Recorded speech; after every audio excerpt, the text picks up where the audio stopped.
आता आपल्या आवडत्या मालिकेचे संपूर्ण भाग मालिका प्रसारित झाल्यानंतर लगेचच पाहू शकता फक्त सन नेक्स्ट वर। भारतातील प्रेक्षकांसाठी मोफत सेवा। मी स्वतः आदिशक्तीची आरती केली, मनापासून तिची माफी मागितली ग। आणि क्षणभर मला असं वाटलं की मी गंगा नाकी आई, माझी सगळी पाप धुतली गेली आहेत।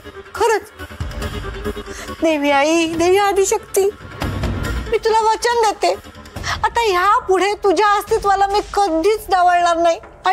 आणि कोणी किती फोर्स केला ना तरी सुद्धा तुझ्या वाटेला कधी जाणार नाही, कधी जाणार नाही देवी, कधी जाणार नाही। रावसाहेब तूच बोल। अगं मम्मा, मी काय बोलणार आहे रावसाहेबांना? मला नाही सुचत आहे, फोन उचलून मी काय बोलू? मी काय म्हणते मम्मा, आपण ना काही जास्त विचार करतात जे काही खरं घडलंय ना ते सांगून टाकू। हा हे घे, सांग। अगं तू बोला रावसाहेब। आम्ही सांगितलेल्या कामाचं काय झालं? अहो रावसाहेब, तुमच्या कामाच्या नादात माझं काम तमाम झालं असतं। काय बोलताय? अहो रावसाहेब, तुम्ही सांगितल्याप्रमाणे मी देवीच्या डोळ्यावर पट्टी बांधली, तर त्या बदल्यामध्ये आदिशक्तीने माझी दृष्टी काढून घेतली ना। काय? हो, तुम्हाला सांगते रावसाहेब, आपण देवीच्या नादाला लागायलाच नको। हो, त्याचं नव्हतं व्हायला वेळ लागणार नाही। आणि त्यात ती आदिशक्ती आहे, मैत्रीच्या संसाराचं कवच। अहो त्या आदिशक्तीमुळे माझ्या पोटचा गोळा प्रिन्स तो वेळाच्या हॉस्पिटलमध्ये आहे। आणि रावसाहेब, तुम्ही हुशार असाल ना तर स्वतःच्या जीवाचा विचार करा,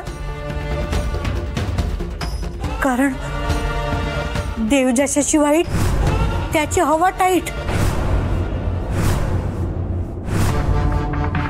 बरं ठीक आहे, तुमच्याशी नंतर बोलतो।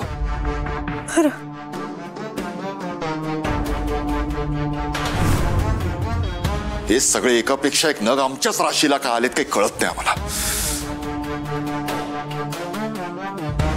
कधी कधी मी अगदी मूर्खपणा करते। काय गरज होती देवीच्या वाटेला जायची? मागच्या जन्मी नाही ह्या जन्मी कणभर पुण्य केलं असावं म्हणून देवीने दृष्टी मला परत दिली, नाहीतर माझी काय अवस्था झाली असती याची कल्पनाच करवत नाहीये।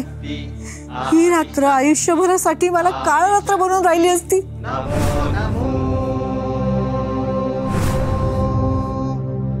सर्वशक्ती सर्वशक्ती सर्वशक्ती। देवी आई, देवी आदिशक्ती, मी या पुढे ना कधी म्हणून तुझ्या वाटेला जाणार नाही देवी। चुकून माझ्या स्वभावाला धरून मी माती खाल्लीच ना तर तू मला कठोर शिक्षा दे। नाही, कठोर शिक्षा देऊ नकोस, मी चुकणारच नाही, मी चुकणार नाही देवी आई।